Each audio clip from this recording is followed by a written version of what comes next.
I guess they didn't have the real pretty ones in my neighborhood, you know, 'cause we saw them, we went, ugh. So we didn't have those really, really pretty, but the ones that they were showing online were really beautiful. And yet it goes into this cocoon, or this chrysalis for butterflies. Butterflies, chrysalis, moths, cocoon. See, this is what I learned yesterday when I got home. But it goes into this chrysalis, and it emerges as this incredibly, incredibly beautiful creature, adorned with beautiful colors. And it no longer has to crawl through life linearly, step by step by step. See? Because now it flies and it flits. Don't you love that word, flits? It flits, okay? It dances, it darts, it flutters, it sails. That's a completely different existence, isn't it? Doesn't look anything like it used to look. I'm sure that butterfly could pass by a mirror and say, who is that? Who is that? See, that's where we want to be. That's where we want to be in life. We want to move into that awareness in our lives where we let go of that old experience, move into that new experience and say, wow, who is that? Wow. But there's trust involved. There's trust involved. And for years, I questioned, how do we know? How do we know which things that show up in our lives are for our highest good? See, because there are a lot of things that we don't treat as if they're for our highest good, do we? Okay. And I began to think about the whole concept of metamorphosis and transformation. They have very, very similar meanings. But for me, metamorphosis has more to do with the actual act of the change. See, the actual act as we're going through the change. And the transformation, for me, has more to do with the revealing of what has changed. Okay, but when I looked them up, they had very, very similar definitions, but they're very different in my mind. So, again, I'll raise the question. You know, how do we know? How do we know which things that are showing up in our life are showing up for our highest good? And I want to share with you something that I heard at the conference that I think will really speak to this. Just about everything I heard at the conference had to do with this topic, because that's where my focus was. Reverend August Gold, who's the co-founder of the Sacred Center in New York, based her talk around a poem by D.H. Lawrence. And the poem is entitled, Song of a Man Who Has Come Through. Isn't that just the most powerful song of a man who has come through? And it deals with metamorphosis, and it deals with transformation, where we're asked to trust the change that appears before us. Trust the idea that shows up before us.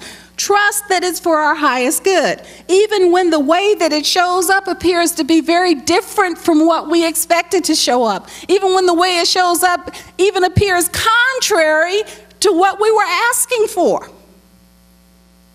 Trust the change. So I was so inspired by the few lines she gave us of this poem. I came home and I looked it up, and I want to read it to you. He says, this is D.H. Lawrence, not I, but the wind that blows through me. A fine wind is blowing the new direction of time. If only I let it bear me, carry me. If only it carry me. If only I am sensitive, subtle, oh, delicate and winged gift. If only, most lovely of all, I yield myself and am borrowed by the fine, fine wind that takes its course through the chaos of the world. Like a fine and exquisite chisel, a wedge blade inserted. If only I am keen and hard like the sheer tip of a wedge driven by invisible blows, the rock will split. We shall come at the wonder. We shall find the Hesperides. Oh, for the wonder that bubbles into my soul. I would be a good fountain, a good wellhead, but blur no whisper, spoil no expression. What is the knocking? What is the knocking at the door in the night? Is it somebody who wants to do us harm? No. No. It's the three strange angels. Admit them. Admit them. Isn't that beautiful? Isn't that beautiful? See, I love this. I love this because he's saying sometimes what shows up is so different than what you ever expected to see.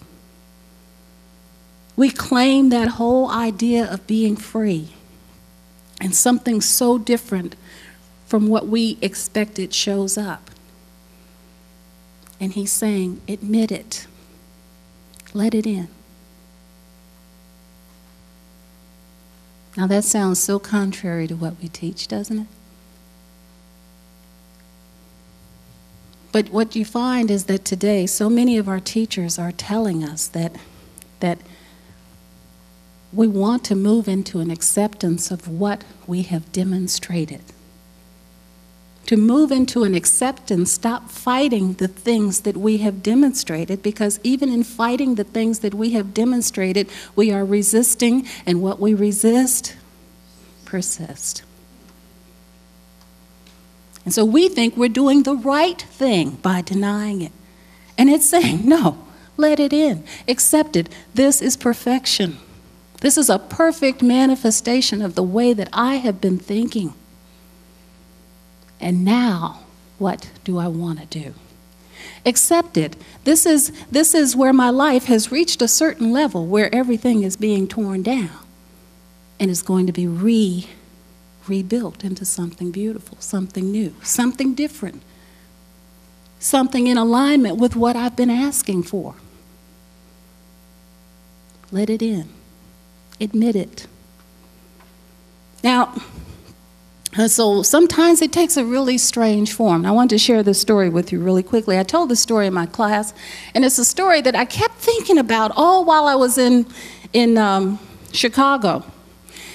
It's a story about a day when I was at work. At that point in my life, I was working 2 jobs because my husband was ill. So I was working 2 jobs, and I got this phone call from the person at the marina where our boat was docked. And he said, you have to come and move your boat today. And I said, well, why today? He said, because we're refurbishing the marina and all boats have to be out today. And I said, well, you know, indignant me. He says, well, you certainly can't call me and on the same day that you want it moved and expect me to move it just like that. He said, lady, we have left so many messages at your house for your husband, and we haven't gotten any calls back. He said, the boat has to go today. Okay, so now I decide to try another approach. So I said, well, you know, I'm working, and there's absolutely no way that I can get off from work today.